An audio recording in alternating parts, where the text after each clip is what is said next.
Hello, beautiful people, and welcome back to another episode of Two Girls, One Doc. One Doc. It's your girl, BD. It's your girl, Four Ends. And apologies in advance if you hear any random noises from the outside, because the weather's nice and people seem to be Crazy out here just playing shit. Yeah.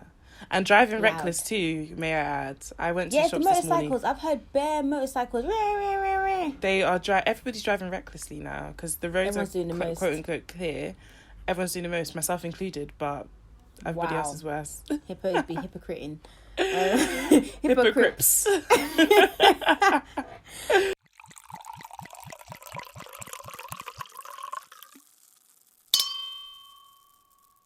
Oh, what are we drinking? I'm drinking water because it is what it is at this point.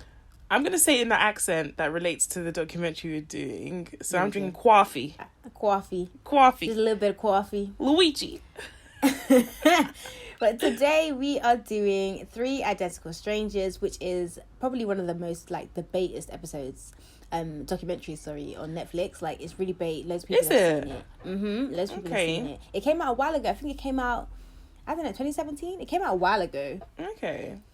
So I've heard about it and kind of know what it's about, but I hadn't actually watched it myself. Okay. But it's a beautifully shot documentary. It's on Netflix now, but originally it was shown on Channel 4 and CNN Films. Okay. So there's that piece of info for you lot. Who knew CNN had films? Who knew CNN? I was about to say, am I being ignorant or? No, I didn't know. know. But yeah, so the documentary opens up with a man who says, when I tell people my story, they don't believe it. I guess I wouldn't believe the story if someone else were telling it, but I'm telling it, and it's true, every word of it. So essentially, this documentary is about these guys who were separated at birth and they found each other in later life. Yeah. And like, I wish that was a spoiler, but because so much happens in this documentary, like, that is not even the spoiler. The iceberg. Like, literally, that is not even a spoiler. Like, we learn all of what I've just told you in like the first 20 minutes, and the documentary is an hour and a half. So like, I've not spoiled anything for you, honestly. Yeah. But then again, and with it, I feel like that whole learning of the stuff didn't need to be that long. There's a lot of... No, do you know what? I didn't start getting bored until... Like, can I just say my attention span is a bit trash, but I didn't start getting bored until, like, later on. So the telling of the story and the whole, like, first 20 minutes of it was necessary. I think everything else was... I don't know. I don't feel like anything in here wasn't that necessary. Like, everything... I understand why everything was kept in here. Yeah. But, like, my attention span is just trash. Trash, yeah. There's this guy that we meet, and later we learn his name is Bobby Shafran. And he's telling us that when he was 19, he went to college, and college was about 110 miles from where he grew up, which is mad considering what we're about to discuss. So Bobby tells us that, like, he was never really that guy. Do you know what I mean? He was never really that guy at school. Like, but when he gets to college, he's, like, new on campus, trying to find his dorm. And people keep coming up to him like, hey, how's your summer? Oh, my God, like, how are you? And just doing up friendly. And he's like, what the fuck? Exactly, like, right, everyone's just mad friendly here. And then, like, girls will come up to him and, like, lips him. And that was a bit wild. Back. Yeah, I mean, when it's, like, not just one particular girl that maybe you were dating. Bare girls, innit? I was like, rah, so whoever they think you are was really that guy. You got it like that. You're that nigga, okay. But yeah, he'd never met any of these people before, and they were saying to him, like, oh, welcome back. And he was just confused. And I just think if it were me, I would be so confused. Like, what is everyone on? But then my first thought would be, oh, I must look like someone that used to go here. No, do you know what I mean? I don't know what my thought would be. I think I'd just be, like, quite flabber, so I wouldn't, like, even process it. I guess you just kind of be trying to stumble across and just be like, oh, yeah, man, this is weird. Yeah, like, literally, like, this is weird, yeah. And so then Bobby meets a guy called Michael Domitz, and we meet him too at this point in the documentary. He's friends with a guy called Eddie, and he knows that this Eddie person wasn't actually coming back to school that year. Yeah, for a fact, he knew that. And so Michael explains what happened when he saw Bobby. And he says, as soon as this guy turned around, I was actually shaking. He's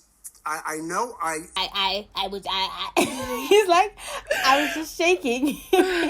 Now, Michael is actually, I feel like, a very, like, proactive and, like, smart person, because he asked Bobby straight away. He was like, were you adopted? Yeah, I wasn't even know to do that. Yeah, and Bobby's like, yes. And then he asked if his birthday is 12th of July, and Bobby's like, yes. And he's like, is it 1961? And he was like, yeah. So, like, Michael basically's like, oh, right, this guy has a twin. Like, Eddie must be this guy's twin. This is crazy. It's a bit mad, because what if he didn't know you were adopted? Yeah, I know. That would have been crazy. But they knew, though, and that's the whole point. Yeah, like, that's the good thing of this documentary. Because even them knowing that they were adopted, yeah, if Michael hadn't asked that question, then it would have just been like it would have taken longer for them to get to that point. So yeah, because it would have been like, nah, there's no way I have a twin. Yeah, like he's been on campus for what, like 10 minutes now, maybe, and like we've established that he has a twin. Yeah. So at this point, my 2020 self is thinking, why didn't they just FaceTime Eddie so they can be like, oh, right, I met this guy who looks like you? But obviously, this happened in 1980. And so they run to a phone booth. And they're trying to, like, struggling with, like, the coins to put in, like, what the actual ghetto. And I found this so dumb because it was like, what is the essence of the phone booth? Like, if someone was my twin and you call me, okay, you're telling me you're my twin, like, what next? I can't see you to confirm. Yeah, what do you mean? No, but what do you mean? What next is they literally go to the guy. Yeah, but what was the need of the call? Okay, no. Friends, listen to me, yeah. If I meet someone on the road now and I find out you have the same birthday and like they were born in the same place and they look exactly like you, you wouldn't think that you wouldn't want me to call you and be like, fam. I'd expect you to call me, but I guess I just found it weird because, like, at least you'd probably FaceTime me, but I guess back then they couldn't. So yeah, but that was the height of the technology. I guess. Because it wasn't like the calling confirmed anything till they got there. But... I mean, the fact that they had the same date of birth and that they were born and they were both adopted and they look the same, it's already confirmed you have a twin. Yeah. You just haven't met your twin yet. That's all it is. Yeah, I guess. So to change this, they literally like go there because when they're on the phone, Bobby and Eddie are talking to each other and they realise they were adopted, both of them, through the Louise Wise agency, which becomes very important later on. Yeah. But it's crazy because, like, first of all, they knew they were adopted, which was amazing, and second of all, like, they knew which agency they were adopted which is from. mad because a lot of times you don't hear people knowing that much about their adoption. To be honest, like, I'm not adopted as far as I know, and I don't know anyone who knows that they're adopted. So I guess I don't know whether it's normal to know that what much, agency you're adopted. Yeah, exactly. I don't know. I guess, I mean, yeah, lucky them. But then I was also thinking stranger danger. Like, this guy just comes and tells you, oh, you look exactly like this guy. You have the same birthday. Cool. I mean, but it's not just one guy who says this. This guy just confirms it because No, I know. But would you hop into a car and drive 2 hours? I would. It's the 1980s. I definitely would. Girl. And they're both guys, and they're the same age. It's not like one is 30 and one is 19. Like, you're my age mate. Like, we're on a little. Oh, age mates don't kill each other. They kill each other, but like not under the guise of, oh, you've got a twin, let me take you to your twin. No, I know, but it's just the like. I mean, you're doing a lot, sis. The criminal just mind enjoy the documentary. The criminal enjoy mind the documentary. So they get to Eddie's house and then they meet and they're just like looking like twins and shit. Like they just Eddie is slightly bigger. Yeah, there's one. Anyway, we'll get there. But yeah, they look like twins, and like twins can be identical, but there's usually like something about one that makes them look like. To be honest, I can't really tell the difference between any of them, but whatever. Yeah, same. So now, the media gets involved, of course, because the media love this shit. They're lapping it up. We meet this newspaper editor. I don't remember his name. Howard Schneider. Oh, thank you so much. There you go. So look at teamwork, making that dream work. But can I ask you, who do you think Albert Schneider looks like? I don't remember what he looks like, I'm not going to lie. Oh, sorry, Howard Schneider. He looks like Albert Einstein. What, because of the white hair and the glasses that... No, it's everything. The scattered nature. He just looks very we will post a picture. He looked like Albert Einstein. I started calling him Albert Einstein after that. I mean, I didn't call him anything, so that's one step up from me. But so we meet this Albert Einstein guy, and he flies to meet Bobby and Eddie because, oh my God, what a story. And they print out the story. And then the story went from being amazing to incredible, okay? From amazing to incredible. So next we meet a few friends of this guy called David, right? We haven't met David before, but we meet his friends, and they each tell us that they come across this newspaper article and they see these two guys who look like David. And for some reason, everyone's focusing on the fact that they had these like big meaty hands. Yeah, and like Did David you think has their the hands same... were meaty? I didn't think they were that big. I didn't, but there was one picture they showed where I was like, raw, these hands are fucking heads. They look like hands. I need to check that, yeah. So now we meet David, and he says it was just a normal day, got to school, and then he saw Alan, who's his friend, who's got a copy of the New York Post. And David is kind of skeptical, like, okay, cool story, sis, but like, let me just read the article. Yeah. And he finds out they were all born on the same day, same hospital, adopted by the same agency.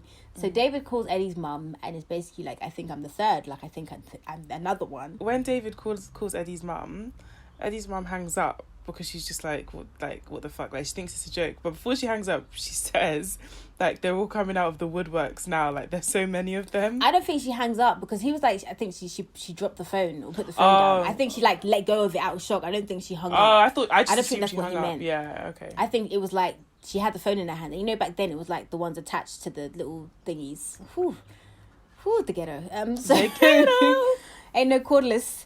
So she must have like dropped the phone. But yeah, like I can imagine her just being like, the fuck. But I also think that all this stuff is like testament to the time though, because I feel like if this happened now, yeah, it would be news, but not like the way this turns into like news. Like, am I? Yeah, it's because like, what is the likelihood? Because deep it, if it's happened now, I might think, oh, you've got a catfish. I might report the account. That person might be like, no, I'm a real person. And then like, do you get what I mean? Like, it was a different But I don't even time. think it would be news like that. It might be local news. I think it might be, if this hadn't happened then and it happened now. I think it is news that 3 brothers were separated at birth and they found each other randomly. That is news. feel like I don't that care happens what era you're in. Do you not think that happens a lot though? A lot more than we're aware of. No, just in sister. No, I don't think it happens that often. Especially not in this case. What's that Lindsay Lohan movie? Parent Trap. Oh, Parent Trap. Yeah, I think that was a dumb movies, story though. Yeah, but yeah. In movies, maybe, but like in real life, that is odd. That is strange. Really? Like that's not just like commonplace.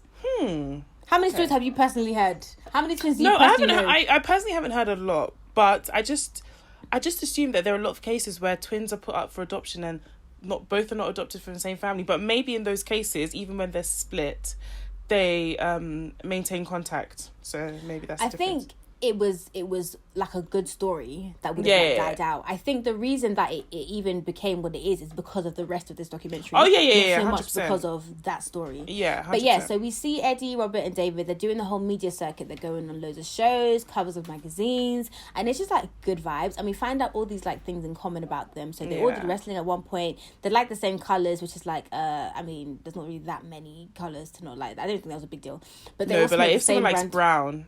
Like, brown is such a gross colour. But it's just a random thing to say. Like, if she met someone that liked brown as well, I'd be like, that's weird. I don't think that's weird. That's weird to you who doesn't like brown, but to people who like brown, that's not weird. It's a colour. Do you know what I mean? It's not a genetic or even epigenetics. It literally is just a colour that somebody likes. Like, okay. Do you know what I mean? I didn't think it was that deep. But anyway, they smoke the same brand of cigarettes. They have the same taste in women. And it's like, cool. All these things, wow. And this is kind of like what you were saying about like...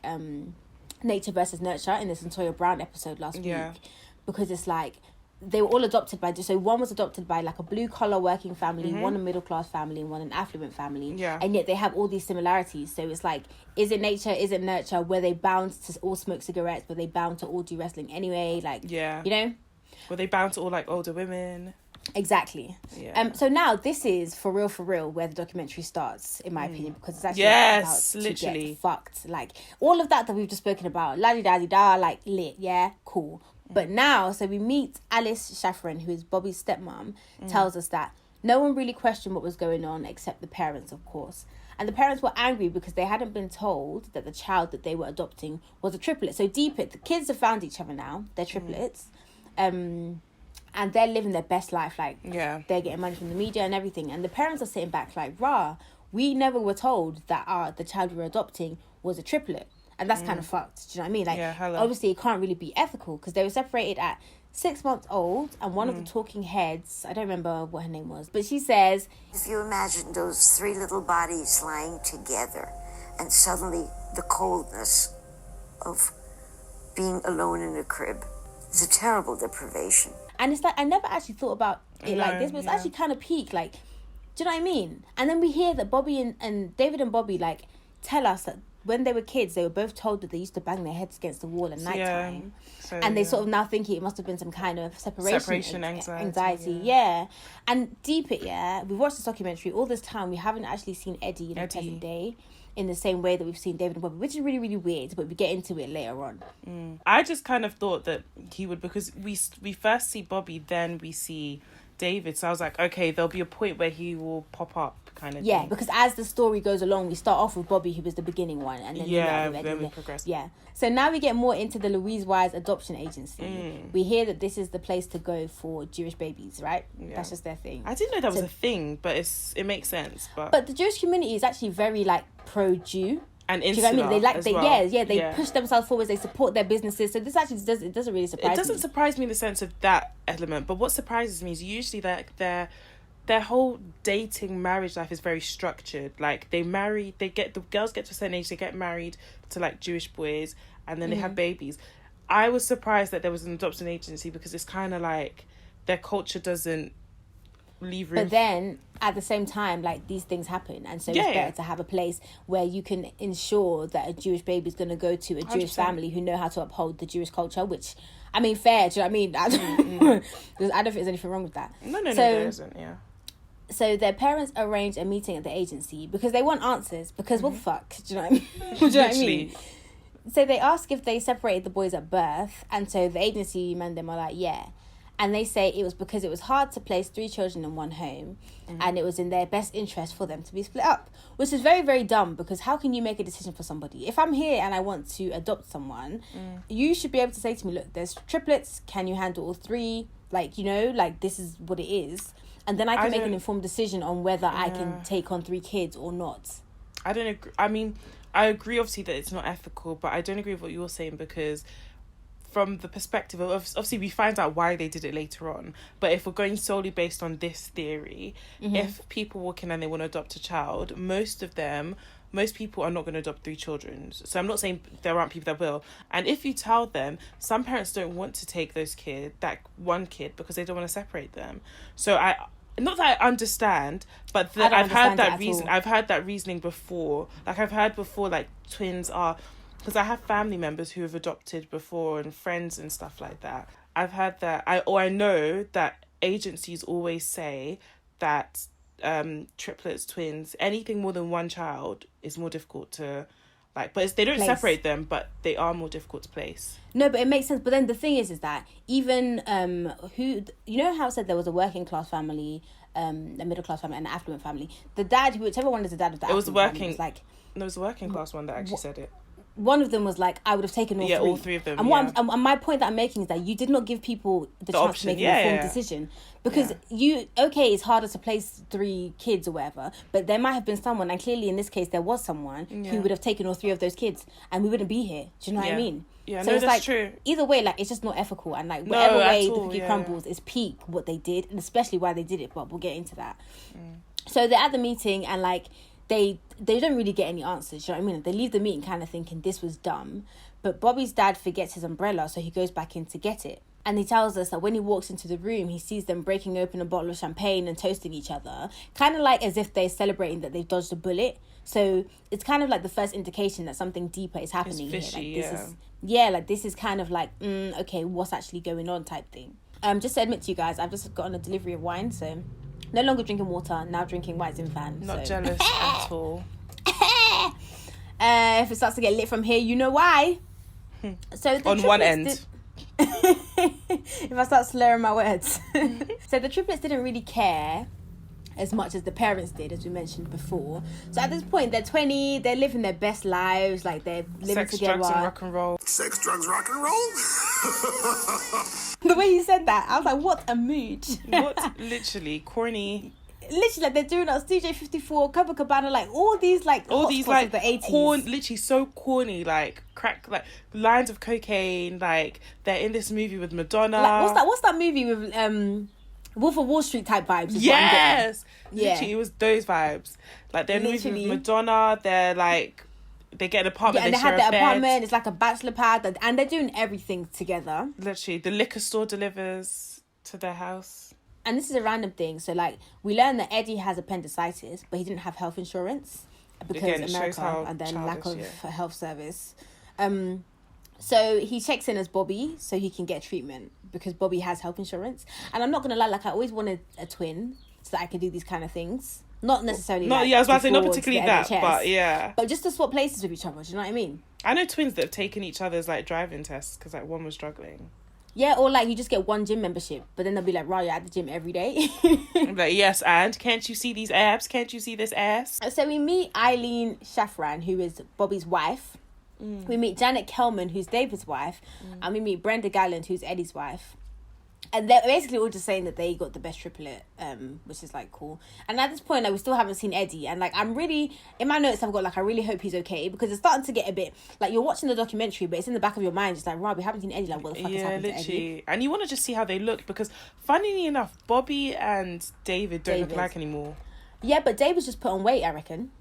And also, Bobby's lost a lot of hair. as well. Yeah, man, So life will stress you out. they don't actually, like, to me, I mean, I feel like they don't look alike anymore, but maybe if Bobby put on weight or David lost weight, they would Yeah, again. I think they would. Because even in this, like, it's not necessarily that I couldn't tell them apart, but I just kind of forgot the names at times, because it's like, okay, can you put on the lower third every time they come on? Because I get confused. I can't remember who is who, but I know one is one. Do you know what I mean? So we meet the wives, and then we see home videos of Eddie and Brenda's wedding and their kids, and everyone's just saying really, really good things about him. And at this point in my notes, I'm like, okay, cool. So Eddie must have died because... Yeah. Because I was wondering why the focus was only on Eddie. Like, we see the other wives, but we don't hear much about their stories or anything else. And this is the thing, when your mind works like this, is that you're watching the documentary as a viewer, yes, but then you're also calculating, like, why are they showing me what they're showing me? Like, the silence is loud, like, the absence is loud. Do you know what I mean? It says volumes. I did think Eddie was really good looking, and so is his wife. Yeah, they're a beautiful couple, yeah. They made a stunning couple. Eddie was... Especially like an 80s couple. Fam, if Eddie looked like how Eddie looked then, and he moved to me now, he would have it. If I was... Yeah. Might get it, yeah. Ooh, homeboy can, like, get it. Come on, swirl.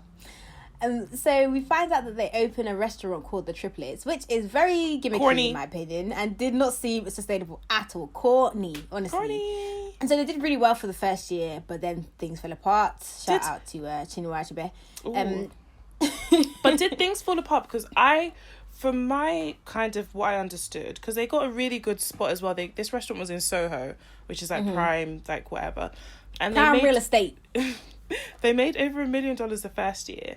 But I don't think things fell apart because of the business itself. I think it was more on a personal level. Yeah. I think the business was still doing well. Is the restaurant still there? Okay, so I did try to look up. I couldn't see anything, but I know that it was around for a bit. Like, it hasn't long been shut, and it was still sustaining. Oh, well, fair. I mean, I guess their personal relationship is more important than the business. The business. So now we're in Austin, Texas, and we meet this guy called Lawrence Wright, who is a journalist and author researching the whole, like, finding out you've got a twin and you didn't know you had a twin thing. Yeah. And so he's reading one study. It referenced this secret study in which identical siblings have been separated. So to recap, basically, in the study, they're separating identical babies at birth for the sole purpose of scientific study, which is not ethical. Like, you're playing with people's lives. And all these babies in the study had come from, you guessed it, the Louise Wise Agency. Literally. So now, at this point in the documentary, all the pieces of the puzzle are, like, low-key coming together. And, like, it makes sense why, after that meeting, they were kind of celebrating, because they were able to get away with an explanation low-key, but not having to go into why it was the case. Do you know what I mean? They kind of, like, fobbed them off with, it was in the best interest of the babies to separate them, and they kind of left it at that. So the brothers find out about the experiment, and now they are mad, because remember before it was the parents that were mad before they even knew about this, but now they're mad. And they talk about there being clues in the past, because people would come and study them in their house when they were kids and make them take IQ tests and personality tests, and they'd film them a lot and take loads of notes on them. It's really, really dark. It's very dark. And to be honest, not that it makes sense, because, like, in this country, when you adopt, social workers have to come and stuff like that. So as a parent, when you're adopting, you don't know, like, that, this is... But we learn what they say to them. Exactly. Yeah. They continued to do all these tests even as they got older. And then when they got older, they started to feel a bit weird about it. Oh, understandably. Their parents were told that they would be followed as part of a study of the development of adopted children, which is very, very different from what they were actually looking at, which is how identical siblings, like, are in different families, different households. Yeah. So that kind of explained why someone was coming to the house with the camera and stuff, because it was just, one of them. And also, can I just say that if that was me, I would have been like, no. Like, you can do your study, but the thing is that you don't know. Do you know what I mean? What you would say, because it sounds innocent enough. Like, your child's been adopted, and they want to see how it is for adopted children. So you're thinking this is going to benefit other children who are being adopted and other parents who want to adopt. I get you, but I mean? still say no, because my kid isn't a lab rat. It's weird, because it just means that all along, like, these people who were observing them knew where each sibling was. And one of the brothers says they would test one and go and see the other brother and the next brother, knowing all the while they were within 100-mile radius, Literally not knowing the other one existed. Yeah. And that's madness. Like, it's like, and like later on we meet this guy, and he basically says he had to kind of be careful not to slip was up and laughing say, it your off. brother did this. We'll get into him. He is a dickhead. He's trash. Yep, literally.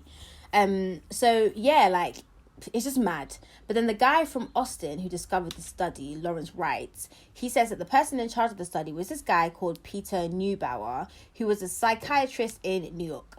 And Lawrence learns that it wasn't just the triplets, that there were more identical siblings who had been separated for the study. And apparently there are about 6 to 8 sets of identical siblings involved in this study. But the thing that even bothers me about this Peter Neubauer as well is that, so he's an Austrian refugee from the Holocaust.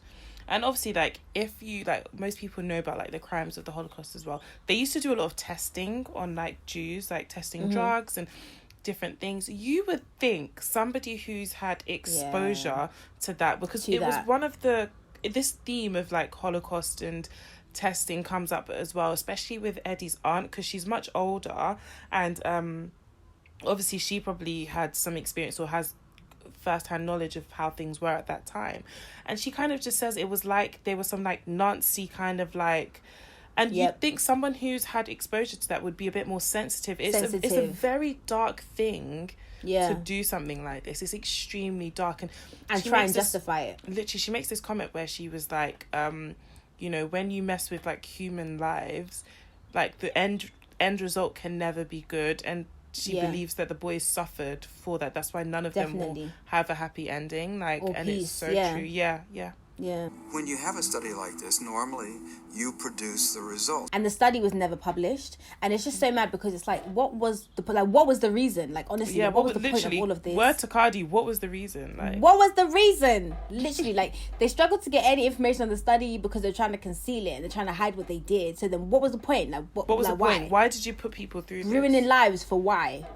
Yeah. So we meet Natasha. I don't know how I feel about Natasha. I'm very conflicted, but fuck that bitch. She's Peter Neubauer's research assistant. I mean, at this point she's old, isn't it? But back then she must have been a youngin'. But we see pictures of her with Michelle and Barack Obama. Like, okay, sis, stop name dropping. She's like, these are my buddies. But can I just say, she's out. She's so horny. Like, she's, even in her old age, she's so horny. Because, like, I don't know who this guy is, but she introduced, like, this guy called Al Finn or Al Finn or whatever his name is, Flynn. I don't know who he is. And then she was just, like, talking about how she was enamored, like, by him. And then they asked her about Peter, and she was like, oh, he was so sexy. And then we see the Peter looks like a typical Jewish granddad. Like, what are you talking about, sis? Like, excuse me. People are allowed to feel how they feel at whatever age for whatever man that they like. So don't come with your westernized ideals of sex and society, okay? And you don't tell Natasha what she can and cannot find attractive. She can and can, but there's a time and a place to talk about how your juices are flowing. This was not the time. She was like, he was sexy. Nobody asked you that. We just wanted to know about his mind. I just don't like her. I feel the same way about her saying that as I do about her talking about Michelle and Barack Obama. It wasn't relevant. I don't care what it was she was saying. It wasn't relevant. Just sit down and tell us what you need to tell us. Stop showing us your house. You know what I mean? Literally. But she does eventually. And just to basically summarize, she tells us the study was hoping that we would put to rest the dilemma, nature or nurture, forever. So we see another TV interview with the triplets, and you can tell at this point they're actually over it. Like, do you know what this reminded me of? It reminded me of, you know, Chadwick Boseman when he kept having to do the Wakanda. Yeah, and then there's one where he's just like, his hands are barely up, and he's just like, if y'all don't get me the fuck ASAP. That's literally what it was. And so one of the brothers tells us, being in business with my brothers damaged our relationship. And so they had conflicting work ethics. One of their dads passed away. I don't remember whose dad it was. I just know it was either David I do. It was David's. And I remember this because he said when he found out about the triplets, like, his first statement was like, oh, I've got 2 other sons. And they called him Bubla or something like that. And Bubla is like a Yiddish term for, like, love and just... Yeah. So his dad was really the anchor, and I feel like his dad was all of their dads, because we learn a bit more about the relationship that other kids had with their parents. So I feel like David's dad became all of their dads. When he passed away, I guess David's dad was maybe the mediator or the glue. Loads of different people throughout the documentary make the point. I think it's a really good point that they met each other as adults. And so when you grow up with your siblings, like, you fight, you have arguments, you learn how to compromise, you know, sort of like the dance of, okay, she's pissed me off, we're not going to talk for a bit, I'm going to ask her for something, and then we're going to be cool. Like, you kind of have that rapport. But they met as adults, and they started a business together, which is stressful at the best of times. So it's just kind of like, okay, too many things are happening. Forced, it's just a lot. Yeah, it's kind of forced, and it's a lot. They probably should have just taken a holiday and gotten to know each other, and then just slowly, but I guess they were kids and everything was moving fast. And it's exciting. Anyway. It's exciting. I have 3 brothers who love the same things I do, want to turn up like me. Like, that's going to become the forefront. Obviously, 100%. And I think as well, it's kind of like, because after watching this documentary, I asked my sister, I was like, if we weren't siblings, do you think we'd be friends? Because I feel like a lot of time, like, obviously your siblings tend to be your best friends, like, in a lot of cases, and I definitely would say that's the case with me. But the truth is that, like, you can't ignore the fact that you're almost like forced into a friendship because you live in the same the same house, you have the same parents, then there becomes common ground and stuff like that.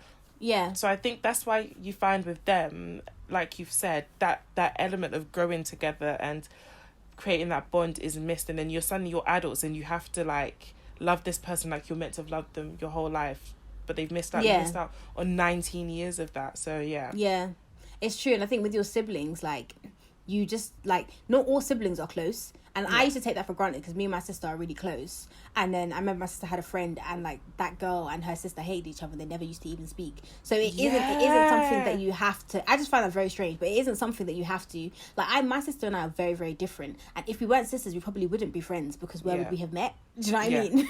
Literally, that's what my sister said to me. She was like, "Where would we have met? Like, we wouldn't have." Met. My youngest one, I think we would have, because we're pretty much the same person. That's my Cody fam. So that's your Cody because I'm your Cody. Can you see what I'm saying? I feel like if I met her, if we were the same age and we met, we would be friends. Yeah, definitely. Yeah, so just like we are the friends. It's not about you, gosh. But yeah, anyway. Bobby tells us that he left the business and this didn't sit right with Eddie and David. So it kind of damaged the relationship, and it takes a toll on Eddie specifically, who he kind of wanted everyone around all the time. Like, his wife tells us he became more erratic and showed, like, unnatural highs and lows. So everyone has their highs and lows, okay? Sometimes you feel good, sometimes you don't, but his were just, like, they weren't normal. Yeah, and they think it's something really serious, because when he was high and it was great, but when he was low, he was really, really, really low. And then his wife tells us he was diagnosed with manic depression. And so David was told that Eddie needed to be in a facility, and we found out that at one point in all of their lives, they had been under psychiatric care as teenagers. Yeah, which is key. Yeah, it's so sad. And I really blame the study for this. We hear that a lot of people in the study had dysfunctional childhoods and also suffered from mental health illnesses. Okay. And also we learned that their birth parents did as well. Another thing is that maybe that wasn't really explored here. Are they seeking these people out? So are they going to psych wards, seeking out pregnant women? You don't know how far they went in this study. You don't even know that all these kids were actually, well, I mean, we know the triplets were born in New York, but we don't know because we don't know. There's no produced the study results. was never released. They could have gone as far as California to look for these people and gotten their sample group, brought the babies to New York. Like, we don't know the ins and outs of what happened. So there's so many unknowns in this thing that pisses me off. So back to Eddie's story, we hear that he was at the mental institution for 3 weeks, and then he came back to work at the restaurant. And then, like, in the documentary, it just goes kind of silent. I wasn't there. David was with him all the time. I think maybe he'd give you better detail about it. The person who says that is Bobby, and then we hear from David. And I pulled up, we lived across the street, and I pulled up kind of just, the cop cars were all there, and I just kind of pulled up on it, blocking half the street, left the door open, and started running into the house, and the cops grabbed me and they wouldn't let me come in. They said, you don't want to see this. You can't see this. You don't want to see this. And this bit is really, really sad. And we find out that Eddie's dead. He committed suicide. And he shot himself. And David tells Bobby, but it's like he kind of knew. Like, Bobby knew before David told him. Yeah, before he called him, yeah. And it's, like, really, really sad, because this documentary, when you think about how it started at the beginning, it's like you were saying, the whole corny 80s vibe, and, like, everyone was so happy and it was all bright and stuff. And now it went from, like, such a happy place to, like, the deepest of darkest of places. And it's just, like, I don't know, it's just proper sad. But could I just speculate as well, and this is just speculation, I kind of think the wives had something to do with the rift as well that grew between the boys. Why? Because it seemed like everything was good, then they got married. And it makes sense, because spouses change a lot of dynamics in friendships and in all sorts of relationships, because that person comes with their own kind of, like, peculiarities. I think it's marriage. I don't think it's necessarily the spouses, because it could have been anyone. I think saying it's the spouses implies that like maybe they didn't get along with each other, or maybe something like it could have been any three women. I just think it's the process of like sort of like decompressing and stepping away from bachelor life that was like okay, so that's what maybe changed it. I definitely think marriage affected the relationship. I don't know the situation with the wives, but I think it's a big thing when the relationship isn't like established, because don't forget, when these boys were getting married, they had only known each other for like, I think it was like maybe 5 odd years. Eddie was the last to get married. The other two had already been married. So I definitely think that, maybe I'm saying this because I'd listened to a podcast on this already and they said this as well. I definitely think marriage affected like that wouldn't surprise me. It affects the dynamic, but it definitely would. Like regardless, I think it probably just hit them a bit harder because there wasn't that established. But either way, like when you get married, it's gonna be different. Do you know what I mean? Yeah, but I guess because we've been friends for longer than they'd known each other, which is crazy. There's more of a foundation to maintain. I don't know, but yeah, I definitely think I get that vibe anyways. To be honest, but I don't know. Yeah. So we learned that within the group of separated identical siblings, because there were more than just the 3 of them that this happened to, like we said before, that it wasn't just Eddie who committed suicide, and it's very unlikely, according to these lot, that is just a coincidence. Like, this study is the devil. Like, clearly, like, to this day, no one has seen the study. Yeah. And we found out that this Neubauer, this demon, he's dead, but before he died, he archived the study at Yale University, and it's sealed until 2066. But I didn't really understand what that means, and maybe I should have googled that before. I mean, I guess it just means that you can't access them. But then I thought that shouldn't there, because this is almost like shouldn't the people involved in the study have veto right? I didn't understand. No, but then you have the person who writes the study who has whoever's name et al, and is that person's study, and so it was probably Neubauer et al, if you even included the others in the name, but the findings were his own, and so he probably just sealed it, so it's like, hey, no one can access this until 2066. That's crazy. And people have tried to gain access to it, but they couldn't. And so then we have Lawrence again, our journalist from Austin, Texas, says, if anybody should have the right to see all this material, it's the people that were actually the subjects of the study. And honestly, like, they should know what was learned from them. Like, their lives have been changed and like orchestrated without their permission. They should at least know what was found. Although I don't know what it could possibly tell them, to be honest. Like, there's nothing they could read that could make them feel better, I'm sure. Yeah. But it'd be nice to know it, like, just for closure's sake. Do you know what I mean? Okay, so this is where we meet the trash guy, right? He was a research assistant from the actual study. His name is also Lawrence, but he is Lawrence Perlman, not Lawrence Wright, who is a journalist. So we like Wright, we hate Perlman, okay? Keep up. Okay. So Perlman is the only one who's willing to go on record. And even his record is nonsense. At the time, he is 24. It's his first job, and he says that, like what I said before, like, he had to kind of be careful not to make it bait that they had siblings. Like, he doesn't seem apologetic at all. He's laughing. Like, at all. He starts laughing like there's an inside joke. Like, he's like, ha ha ha. Yeah, I just had to make sure, like, I just came from and I couldn't say to him, like, your brother does that. Ha ha ha ha. And I was like, are you sick? He's crazy. And then we hear him say, the question of whether I feel guilty is interesting, because I never felt a responsibility. I mean, like, spin it how you like flip it how you want. Trash is trash, innit? You guilty as fuck. Yeah, like, he goes on to say that it was undoubtedly ethically wrong. So I'll give him a blie for that. But still, you're wrong. You're wrong. Like, and ethically, you could have said, I'm not trying to have any parts of this. Like, and even if at the time you didn't have the foresight, you didn't think it was wrong. Like, today, you don't feel away. You don't feel apologetic. You don't feel, do you know what? It was wrong and I wish I had never done it. There's no regret there. So I think it was anyway, he's going over some of the notes. He doesn't specify who they're about, but it's about one of the triplets. And then, like, literally he says, like, yeah, this kid has some problems, hyper-aggressiveness. And it's kind of like this theme, because I think earlier as well, David makes a point where he's like, he could this study have helped them, like, you know, prevent stuff that happened in their lives. And you pick up on the fact that they're picking up on all this stuff about them. So in my head anyways, I had it that it might have been Eddie that had the hyper-aggressiveness. So there's stuff here that they pick up, they know, that they have in the back of their minds, but it's never shared with the triplets. And he even says, like, how the parents aren't really aware of some of the things that the kids are displaying. So this stuff could have helped, But is in if they had implemented some measures Yeah. beforehand, you may have been able to sort of give them a lie about the whole thing and be like, okay, cool, well, you found something. So the documentary does this thing that I love where we hear the director ask a question and the director says, So some people have speculated that the purpose of the study, ultimate purpose, was looking at mental health. and Lawrence is like stuttering and he claims that there was no mention of mental health of the biological parents when he was in the study. He basically says that they were focusing on family dynamics, which is like, do you know what, whatever, man. Like, at this point, Lawrence, you've not really helped us in any way. Yeah, like, exactly. So you don't feel bad about what you've done. You don't think you've done anything wrong. So cool. Like, let's just keep it pushing at this point. We see Bobby and David together at the end, and the director shows them a clip of Lawrence Perlman, the research assistant, claiming that they wanted to understand the parenting styles, which is what he meant by like family dynamics or whatever, which is just a fucking lie, but okay. So the director asks how they feel watching that, and the first thing that came to my head is that they must feel like lab rats, and you said lab rats before. How do you feel watching that? Like a lab rat.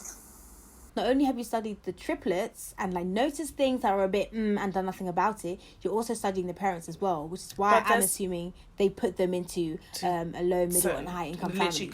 Literally, and also, we learned as well earlier that how they had sisters. All of them had sisters. That was another like similarity. That were also adopted. That were also adopted from the same agency, and all the sisters were 21. So it's kind of like the theory is they had created a test environment almost. These three triplets, or put this set of triplets into 3 different homes with older siblings. With the exact same, with literally, and see how they come out. Like, what the fuck? Can you imagine it? It's almost like you're living in... It's like when we were talking about, like, the Flat Earthers, I was telling you about the Truman Show, that movie. It's almost like you're living in a Petri dish, and your whole reality is fake. Do you know how that would fuck you up in the head? Because even outside of, like, meeting your brothers and, this is so that you're actually looking at your life and you're like, these decisions I'm making, are they orchestrated? Are they real? Are they... Nah, it's nothing fucked. is real. Everything... And I think another thought that would, like, fuck you up is that I would never have known about this if not for a coincidence. Honestly. I would just been living thinking that I'm a... One coinky dink and your whole life unravels. It's actually deeper than rap. Like, it's so deep. It's so deep. We're getting to the end of the documentary now, and it ends with people sort of saying that everyone looked for ways... With these twins, everyone looked for ways that they were alike, right? And then they emphasized those ways because they so desperately wanted to be alike. They weren't looking for differences because they weren't finding any differences because they weren't looking for differences. And all the similarities were superficial things. One of the wives calls it superficialities or something like that, which I liked. Like, she was like, it was just anything. Like, you can find anything. It's like when you meet a guy and you like him and you really know it's not that deep. Where you're like, oh my god, he likes vanilla ice cream. Oh my gosh, like we both blink the same way. Like, you'll find anything to make it as if it's do you know what I mean? It just makes you think about the whole nature nurture thing again. It comes up again at the end, and it's like, are we destined to be one thing, or do we actually have some control over our lives? Even the thing with them smoking the same brand of cigarettes. Someone was like, well, it's a very popular brand of cigarettes. Literally, the likelihood it's not that deep. Yeah, it's like me saying to you, oh my gosh, like, what streaming site do you love? And you're like, Netflix, and it's like, oh my gosh, like, oh my god, me too, like, literally. Or like, what gum do you chew? Extra. Oh my god, no way you chew extra. Oh my gosh. What water do you drink? Kirkland, like... Are Kirkland paying you? I don't get it. I don't actually get it. Are they paying you? I am sponsored by Kirkland. Are they paying you? I don't get it. Believe me, neck. Gosh, take a shot every time she says Kirkland. Believe me, neck. So, on-screen text tells us that David and Bobby were given the study records they asked for, and more than 10,000 pages have been released since they completed filming this documentary. But the records contain no formal conclusion. Plus, they've redacted bare names, so they can't even identify any other people in the study. So Natasha says something when she talks about why this study hasn't been released, and it's at the end, and they do this amazing thing I love. It's like you just see New York and people walking about, so it's kind of like, ooh, who's a twin, who's not? Yeah, exactly. I love shit like that. And she basically says that, like, with this, like, with people, this study not being released, people say, well, there's one side of it that's like, it's not released because these people are older. Should they have their life, like, ignorance is bliss kind of thing. Yeah, ignorance. And the other side of things is kind of like, well, if this study's released, people are going to be like, what the fuck, like, this was done to me, how could this be done to me? So it's a burden either way, either which way you're carrying it, to be honest. Like, it's crazy. Like, should you know, it reminds me of, have you seen Tell Me Who I Am? Yes. Yes. Where no spoilers for you guys because we might do it one day, but his Yeah. brother basically tells him what happened, and it's like, should he have told him or should he have not? Because you Yeah. kind of look like ignorance is bliss. Do you know what I mean? But then also, if something has happened to you or been done to you, like you deserve to know, right? Yeah. It's such a tough one. It's one. Really the crazy. best thing would be if things weren't done to you. That would be the best. Yeah. But guys, no, this documentary was really good. Like, I know you kind of know what happens now, but it was really... I kind of low-key knew what happened, but I didn't know the extent of it. It's really, really good. It's on Netflix. Give it a listen. And it's crazy to me that, like, a documentary like this exists, but, like, there hasn't been more investigation done into this study. It's crazy because like, all the key players are dead. So, okay, cool. Who's going to get arrested? What, Natasha? Yeah, fair. Do you know what I mean? Like, who can be Natasha, held can you responsible? remove that picture of Michelle and Brack from your house, please? Okay. Oh, she they, was they so have no proud. parts She of was this loving mess. it. They want Innit? no parts of this mess. Don't come and please. align yourself Fam. with our good sis. But yeah, we got there in the end. What are we doing next? We are doing Body in the Pool. Yeah, we're going to do it next. Look out for that. In the Look meantime, out for that. In the between meantime, time, you can catch us on Instagram and Twitter at 2girls1doc. One dog. And you can catch me on Instagram and Twitter at Miss Beady. You can catch me on Instagram, 4ends with 2 underscores, and Twitter, that's 4ends with 1 underscore. Do you know, I saw this tweet on Twitter and you liked it and I was really confused as to why. And it was like, when people don't have the same Instagram and Twitter handle, they're bad vibes. And I was like, you don't have the same one, but why you like I it? do. No, if you search me, you'll find me. You'll find me. It's not like... I mean, 1 some and 2 people... underscores is different to me, but that might just be me. No, It's but different. if you... What I mean is, like, when you're on Instagram and you search, like, 4ends, I'll come up in the drop-down list, so you'll be like, oh, that's the one. But, Yeah, like, of course. some people would be like, oh, sexy Letitia on Twitter, and then they're like, Miss Pretty on Instagram, and you're like, what the fuck? Can someone not be sexy and pretty? I don't understand. Okay, but you know what I mean. Like, let it all be... Like, we need cohesion. Yeah. And then another thing No, I you're really right. don't like, because let me just get out my pet peeves, okay? This will be a whole segment one day. I really don't like you people that have your Instagram in your, like, Twitter bio, and I'm like, okay, cool, let me go because I'm seeing your like, either you're looking cute, maybe you've done Yeah, one too yeah. interesting, then I go and you're on private. Why are you, fam? Yeah, what are you advertising? What I'm are not going to follow advertising you then? just to look at your pictures. Fam. Bare pictures I can see on Instagram. Is this for free. OnlyFans? Like, can you stop, please? All right, yeah. guys. Thank you for listening again. Rate, comment, subscribe. Oh no, sorry, whoop. wrong medium. If you listen to us on Apple Podcasts, please leave a rating and a review. And I'm going to play the trailer for Michael Barrymore's "A Body in the Pool." Whoop whoop. Toodles. Bye. Bye. Where do you want the ambulance to come to, please? Number 4, 5 months, Park Drive, Royden, Essex.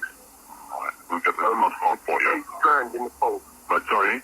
A fella's drowned in the pool. Are they still in the water?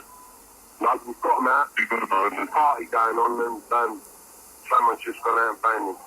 I'll tell you what, mate, the first time I've been out in 4 fucking years, so I have my kids every weekend, and fucking hell, you don't expect it, do you? Yeah, the ambulance is being turned around now, so that it's come back. If there's somebody out there ready, right? Yeah, they're waiting out on the main road, mate. Yeah, right. Fucking hell. I think the geezer's dead, mate. This is number 4, Beaumont Park Drive at Royden. It's Sunday the 1st of April 2001, time approximately 10:35 a.m. This is the home of Michael Barrymore.